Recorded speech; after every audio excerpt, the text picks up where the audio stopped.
Pues estamos de nuevo en el plató de Carolus, venimos de set a plató y vamos a ver la parte macroeconómica que os traigo hoy un poquito antes de lo normal. Van a dar las 4 en 10 minutos, a ver si nos da tiempo a encajarlo en este espacio, así que vamos a poner ya el primer chart, el primer gráfico que os traigo para la tarde de hoy. Fijaros qué interesante, estas son las reservas de petróleo de los Big 3, de los principales países productores, para que veáis la tremenda escasez que tenemos en el mercado real de petróleo. Una cosa es el mercado financiero, que ahora mismo está poniendo en precio un shock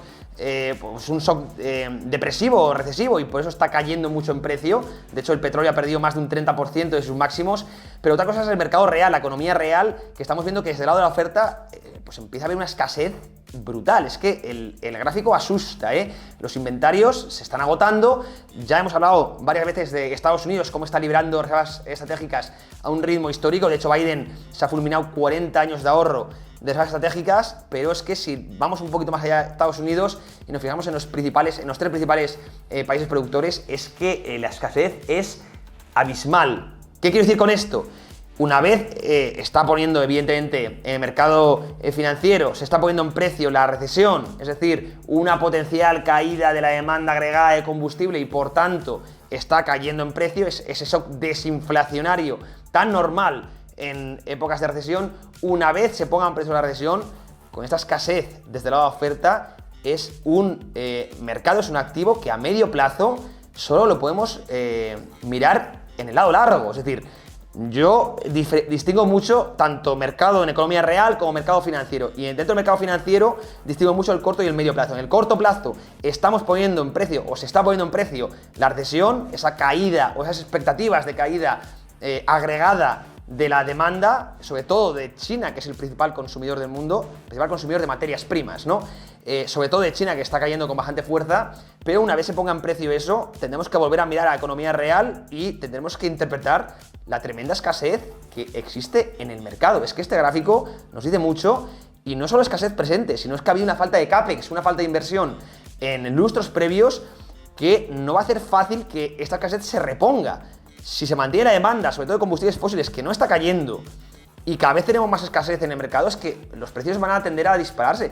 Es decir, una vez se ponga el precio de la recesión, creo que será, en el corto plazo, creo que pensando ya en el medio y largo plazo, será muy buena opción seguir invertidos en petróleo y sobre todo en el sector energético. Creo que va a ser uno de las trades también, y por eso lo quería dejar claro y distinguir un poco economía real y economía financiera, y sobre todo corto y largo plazo dentro de lo segundo, y pensar que una vez pase o se ponga en precio la recesión, el petróleo tiene que ser unos activos que sigamos vigilando muy de cerca. Tremenda escasez y falta de CAPEX. Esto es muy inflacionario para el precio del petróleo a medio plazo, Esto lo quería dejar claro, y creo que pues he sido bastante contundente, ¿no?, con mi visión. Vamos ya con el siguiente gráfico, el segundo de la tarde. Vamos también a ponerlo en grande para que no perdáis detalle. Bueno, esto es un poco ya en la inflación. Antes hemos hablado de los datos del día, ¿no?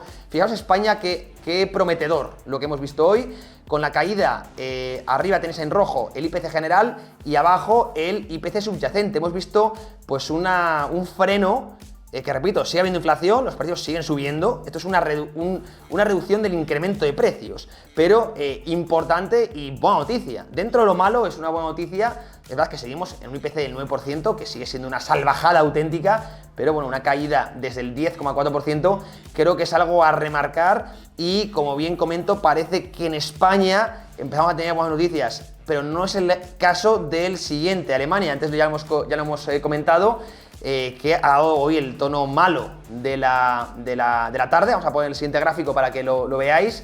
Esto es, fijaos, el disparate de Alemania, que no parece que cese nada, ni el IPP, que lo vimos la semana pasada, el índice de precios de producción, el coste de los inputs para las empresas, ni el IPC general, que sigue completamente disparado. Esto es la región de Baviera, como, fijaros, la pendiente, el tremendo disparate que se está viviendo.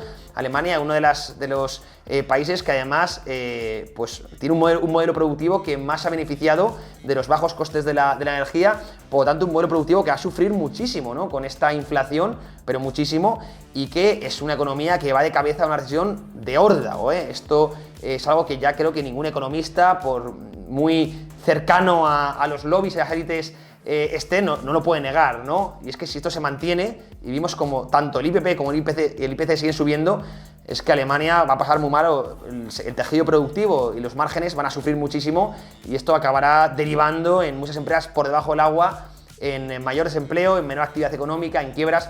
Vamos a ese escenario en Alemania con casi total seguridad y además muy sensible, evidentemente, a todo el conflicto entre Ucrania y Rusia, que no parece mejorar. Estamos hablando antes de los sabotajes de los Nord Stream, que se está caldeando. Por cierto, decir que Rusia ya ha confirmado el referéndum, ha salido apabullantemente a favor de los rusos en ese territorio del Donbass, un territorio muy prorruso. Por lo tanto, ahora cualquier ataque que se haga a ese territorio va a ser considerado por Putin como un ataque a su territorio. Y eso ya es una declaración de guerra, si está detrás de la OTAN, en toda regla. Yo no quiero pensar en dónde puede acabar todo esto, ¿no? Y el caso es que Alemania va a seguir sufriendo mucho todo este conflicto geopolítico, a la vez inflacionario y a la vez recesivo. Es que se está juntando todo en Alemania. Así que hoy tenemos, pues eso, la cara España, la cruz Alemania. Vamos ya con el siguiente gráfico. Fijaros, este es un gráfico interesantísimo, ¿no? Lo compartió también Daniel Lacalle en su Twitter, lo he recuperado de su perfil y básicamente nos dice el tiempo que tardan las economías desarrolladas, ahí tenéis las diferentes economías desarrolladas, en salir de la inflación o en recuperar una inflación del 2% cuando supera el 5%. Ahora mismo en todas las economías que aparecen en este gráfico hemos superado ampliamente además el 5% de inflación. Pues cuidado, todas estas economías, históricamente, una vez se supera el 5%, para volver a niveles del 2%, que es ese objetivo famoso del BCE, objetivo desde mi punto de vista absurdo, pero bueno, al fin y al cabo objetivo, para volver a ese objetivo del 2% suele tardar más de 10 años. Más de 10 años, para que veáis la estupidez tremenda y la falacia aquella de lo de transitorio. Si es que nunca en la historia ha sido, cuando ha superado el 5%, nunca ha sido transitorio y nunca se ha recuperado el objetivo del 2% en menos, o en muy poco tiempo. Es que de media se tarda más de 10 años, una década. Este gráfico es tremendo y debería haber tenido mucho más eco del que ha tenido. Evidentemente hay ciertos medios que no les interesa demasiado publicarlo, ya que contradice casi todas las tesis políticas y económicas que han salido de gobiernos y bancos centrales. Tremendo este dato, economías desarrolladas, inflación más de un 5%, se suele tardar más de 10 años en recuperar el objetivo del 2%. Brutal. Vamos con el siguiente gráfico que tenemos para hoy. Vamos a ponerlo en grande, fijaros, tremendo también este gráfico, cómo están subiendo los CDS, ¿verdad? Los Credit Default Swaps en los bonos europeos, en el mercado de deuda europeo. Ya estamos a nivel de la crisis periférica del año 2012-2014. Los Credit Default Swaps son los seguros de impago, es decir, los que apuestan por, básicamente, y dicho de una forma bastante sobresimplificando mucho, por las quiebras, por los defaults, en este caso de los gobiernos soberanos. Bueno, pues estamos ya a niveles de la crisis periférica. Recordad, donde tuvimos que rescatar a Grecia y rescatar por la puerta de atrás a España e Italia, porque no olvidemos que lo de España e Italia fue un rescate por la puerta de atrás y también Portugal, y no olvidemos que todo eso llevó el rescate de Grecia a la quiebra del sector bancario chipriota.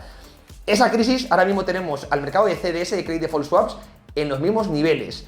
Tremendo la tensión que hay ahora mismo en el mercado de deuda. Y fijaros, vamos a poner el siguiente gráfico para que veáis cuáles son ahora mismo los países con más tensión. Fijaros, curiosamente están arriba en azul Grecia, luego Italia con las mayores primas de riesgo, estos son las primas de riesgo, y el siguiente por encima España y Portugal, Reino Unido.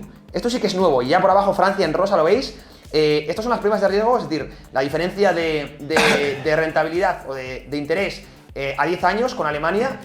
Fijaos como la máxima tensión ahora y las máximas probabilidades, por tanto, de quiebra están puestas de nuevo en Grecia. Grecia no se ha recuperado aún de la crisis periférica, eso es más que evidente, de nuevo está muy tensionada en esta nueva crisis. Italia, evidentemente, con esa deuda de más del 150% de sobre PIB, con un gobierno cada año y medio, ahora mismo de nuevo entra, pues vamos a ver qué tal, ¿no?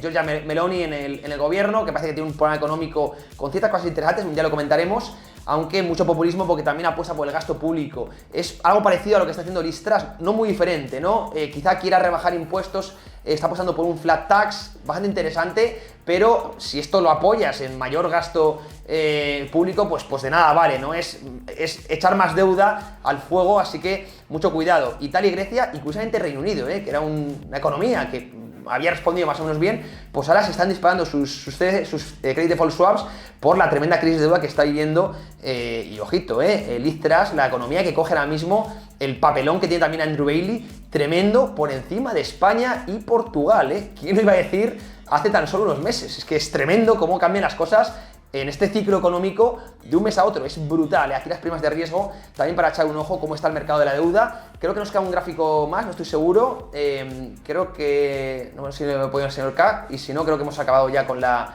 sección. No, hemos acabado efectivamente. Así que vamos a volver ya al set de trading. Creo que ya está por aquí nuestro compañero Álvaro, que está llegando. Así que vamos de nuevo al set. Vamos a ver las oportunidades de inversión. Espero